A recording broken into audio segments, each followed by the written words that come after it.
Ça fait tout juste quelques jours que c'est officiel, Henry Cavill revient dans le rôle de Superman et il y aura une suite à Man of Steel. Et ça y est, on commence déjà à se démonter la tête à coups de théories. Qui sera le méchant de ce Man of Steel et pourquoi Brainiac? Bonjour à toutes et à tous, on m'appelle Steven, nous allons enfin théoriser sur la suite du DC Universe qui, voilà, laisse présager pas mal d'espoir. Moi ça me hype énormément et bien évidemment on va de plus en plus en parler sur la chaîne parce que bordel, j'adore Marvel, hein, c'est clair. Mais ça manquait un petit peu de couches d'ici par moment. Donc installez-vous confortablement mesdames et messieurs les dos et je vais vous expliquer pourquoi selon moi Brainiac serait déjà le méchant le plus intéressant mais aussi celui le plus probable d'arriver dans cette suite de Man of Steel. C'est parti.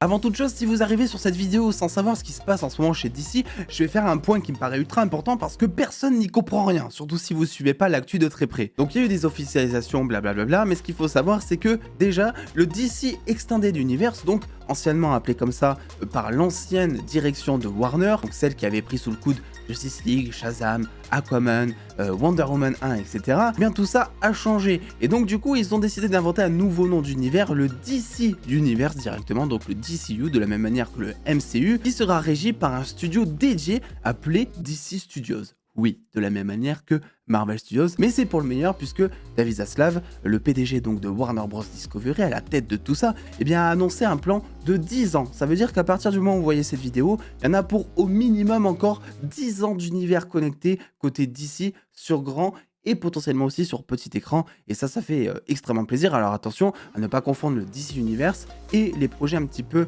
outsiders comme The Batman, Joker, etc.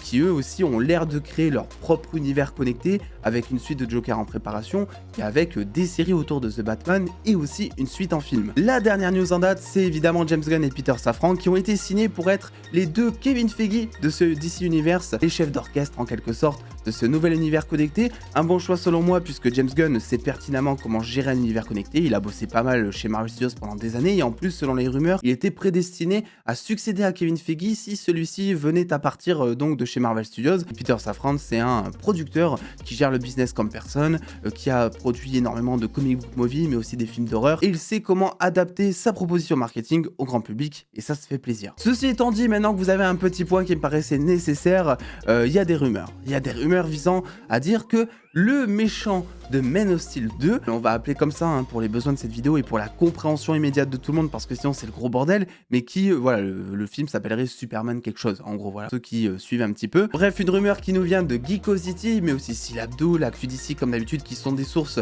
qui ces derniers mois ont eu raison absolument sur toute la ligne, donc je vais m'en servir pour théoriser, disent que Brainiac serait le méchant de ce Man of Steel. Et c'est vraiment un choix qui me paraît ultra intéressant. Alors vite fait, ce qu'il faut savoir sur Brainiac, c'est que c'est peut-être le principal antagoniste de Superman, même si de loin on dirait pas, c'est vrai qu'il y a Lex Luthor, etc. Mais en termes de danger, de menace réelle, c'est vrai que Brainiac il est beaucoup plus présent généralement. Lex Luthor c'est un peu plus sur le long terme, on dira c'est un personnage à part entière, là où Brainiac intervient vraiment dans quelques arcs par-ci par-là, et où il est ultra puissant et où il met pas mal de fil à retordre à Superman mais aussi à la Justice League. Donc Brainiac c'est un androïde qui peut vraiment posséder et contrôler chaque matière électronique ou connectée sur à peu près une distance d'une planète, c'est-à-dire qu'il peut vraiment prendre le contrôle, tu vois, de chaque avion, chaque voiture, chaque ordinateur, chaque page internet, même de toute la planète entière. Autant vous dire qu'un mec comme ça qui peut contrôler l'arme nucléaire, les armes des militaires, les ordinateurs, les feux rouges, bref, absolument tout, oui, c'est un véritable danger et ça en ferait un antagoniste qui est tout simplement incroyable pour Superman. Et qui plus est, ça peut être un antagoniste qui va servir le scénario de Kal-El. Puisque rappelez-vous, dans toute la trame de Superman, il y a aussi cette histoire d'héritage, Krypton. Voilà, dans Man of Steel, rappelez-vous, on a eu toute une histoire comme quoi Kal-El était le premier enfant naturel né depuis je sais plus combien de temps. Il y a eu tout un truc par rapport à ça, une question d'héritage, Zod qui veut reformer Krypton. Donc ça, il faut évidemment continuer cette histoire et on est loin d'avoir fait le tour de Krypton, même si tout ça a bien évidemment été détruit. Brainiac est un véritable cauchemar pour les maisons d'édition, tant il a eu d'adaptations, tant il a eu de réincarnations dans les comics. C'est pour ça que choisir une histoire en particulier pour cette vidéo, choisir un Brainiac serait assez catastrophique et hasardeux, même si je pense que Warner pourrait adapter le moment de l'âge d'or des comics, c'est-à-dire un Brainiac qui avait hérité de la conscience du scientifique Vridox, quelqu'un d'assez radical qui désire faire des petites expériences par-ci par-là et qui s'amuse à conquérir des planètes, des villes, les miniaturiser dans son vaisseau comme ce qu'il a fait par rapport à Kandor, la ville de Krypton, afin de les étudier. Quand il arrive sur Terre, il prend le contrôle du mentaliste Milton Fine, qui travaillait justement sous le pseudonyme de Brainiac. Mais alors le souci se pose, afin de garder possession du corps, il a besoin de liquide crânien qu'il arrivera à trouver dans d'autres corps qu'il poursuit grâce à une folie meurtrière. C'est comme ça qu'il arrive à confronter Superman dans cette histoire, et c'est comme ça aussi qu'il arrive plus ou moins à s'emparer de Lex Luthor, jusqu'au point où c'est même lui qui prend possession de son entreprise LexCorp. Son histoire va bien plus au-delà de ça, c'est un personnage ultra complexe et donc ultra intéressant, on aura qui sait l'occasion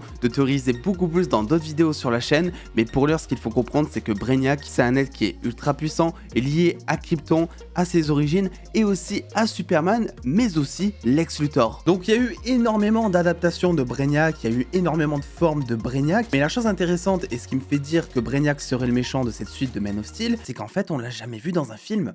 Voilà, et ça c'est bizarre quand même pour un antagoniste principal du héros Superman. Là, Brainiac il est apparu dans Supergirl, dans Krypton, dans Smallville aussi sous des formes qui sont à chaque fois différentes, mais on l'a jamais vu dans un film et pourtant, eh bien c'était un méchant qui devait être présent normalement Superman 3 en 1983 avant que ce soit annulé. Il devait aussi également être présent dans Superman Lives de Tim Burton ou encore dans Man of Steel 2 avant que Zack Snyder eh bien, soit un petit peu catapulté de chez Warner. C'est lui qui l'a dit en interview, il avait pensé à Brainiac pour Man of Steel 2 justement. Et c'est super intéressant quand on sait qu'il y a justement des rumeurs visant à dire que Zack Snyder serait de retour dans ce DC Universe pour réaliser au moins un ou deux films. On sait pas encore lesquels, mais ça peut potentiellement être ce fameux Man of Steel 2 et ça pourrait être aussi une des raisons qui ont fait que Henry Cavill revient en tant que Superman étant donné qu'il est très pote avec Zack Snyder et qu'il a une confiance aveugle en lui. Pour un studio qui a assez maltraité ses acteurs pendant des années, bien qu'il y ait un nouveau régime, bien tu peux te dire ok il faut peut-être quelque chose en plus que le chèque pour convaincre un Henry Cavill convoité de tous pour revenir dans le rôle de l'homme d'acier. Ce truc en plus étant potentiellement Zack Snyder. Et donc si le même réalisateur revient avec cette même idée, bah oui forcément Brainiac est un méchant ultra intéressant parce qu'en plus on en vient au deuxième point, Brainiac est un méchant, mais plus que ça c'est un super méchant selon moi. C'est un méchant qui quand il est dans un film, marque le film, marque le héros, c'est un méchant qui peut même se révéler être beaucoup plus intéressant que le gentil en lui-même, et ça ce sont les meilleurs. Je vous ai toujours dit dans mes précédentes vidéos théorie qu'il faudrait un méchant d'envergure pour relancer ce fameux DC Universe. Il faut commencer très fort après Flash et il faut donner quelques indices sur la route à suivre durant les 10 prochaines années de ce fameux DC Universe. On le sait précédemment, on avait un arc autour de Darkseid qui devait être conçu avec Justice League 2, Justice League 3, mais c'est quelque chose qui a priori ne serait plus d'actualité. Pas parce que Snyder ne reviendrait pas ou autre, non, tout bonnement parce que eh bien, les storyboards, l'histoire de ces deux prochains films Justice League eh bien, ont tout simplement été divulgués officiellement via des storyboards, etc.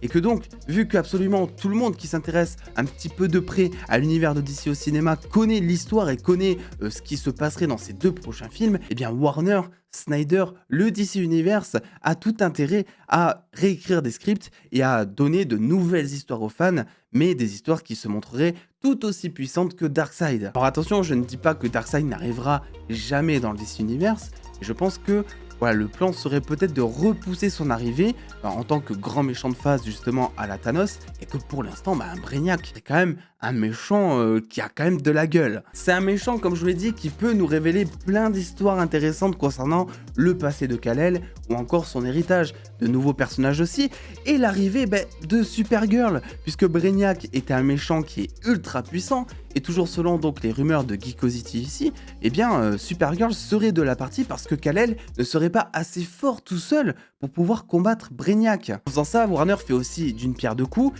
ils officialisent le fait que Supergirl Supergirl et Superman font partie du même univers. Pour l'instant, c'est pas vraiment quelque chose qui coule de sens auprès du grand public, quand tu sais surtout que la Supergirl de Sasha Calle, qui sera donc introduite dans Flash, devait initialement par l'ancien régime remplacer Superman. Là, après Flash, le but de tout ce nouveau régime serait de combiner Supergirl et Superman, les faire exister dans un même univers, les faire même travailler ensemble, et Brainiac pour ça serait une aubaine, parce que oui, il est puissant, et oui, Superman va avoir besoin d'aide. La chose intéressante, c'est que lors de cette interview où Zack Snyder a annoncé que de base, eh bien, Brainiac devait être le méchant de Man of Steel 2, il a également dit qu'il faudrait continuer également en background l'arc de Lex Luthor, qui est un personnage évidemment toujours présent dans l'histoire du héros. Et là aussi, ça peut se révéler être ultra intéressant, à voir comment ils vont adapter la chose ou quelle histoire ils vont aller piocher des comics. Brainiac est un personnage qui soit est inventé par Lex Luthor des fois, soit est contrôlé, ou en tout cas essaie de se faire contrôler par Lex Luthor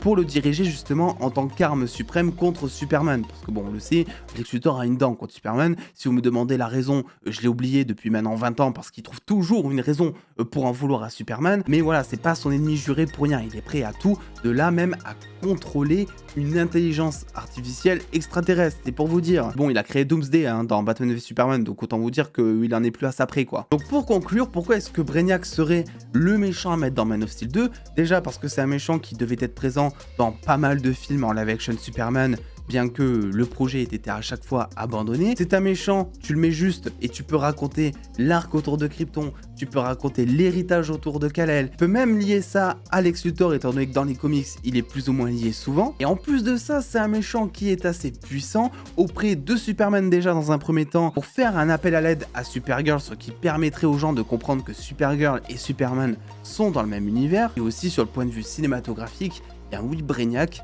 comme je l'ai dit, c'est un méchant qui a de la gueule. Ça peut être un des méchants les plus marquants si jamais ils arrivent à bien l'adapter, que ce soit physiquement d'ailleurs ou même mentalement. Je veux dire, c'est un psychopathe le mec, il est incroyablement charismatique, incroyablement dangereux. Donc voilà, n'hésitez pas à me dire si selon vous Brainiac ferait un bon méchant pour ce Man of Steel 2, un extraterrestre contre une entité extraterrestre. Ça serait vraiment une première pour le coup pour un Superman en live action. N'hésitez pas à lâcher le petit pouce bleu si jamais cette vidéo vous a plu et à venir me suivre sur Twitter, Instagram, etc. On est partout. Et puis en attendant les dos, prenez soin de vous, faites-vous bien kiffer. Des bisous les dos.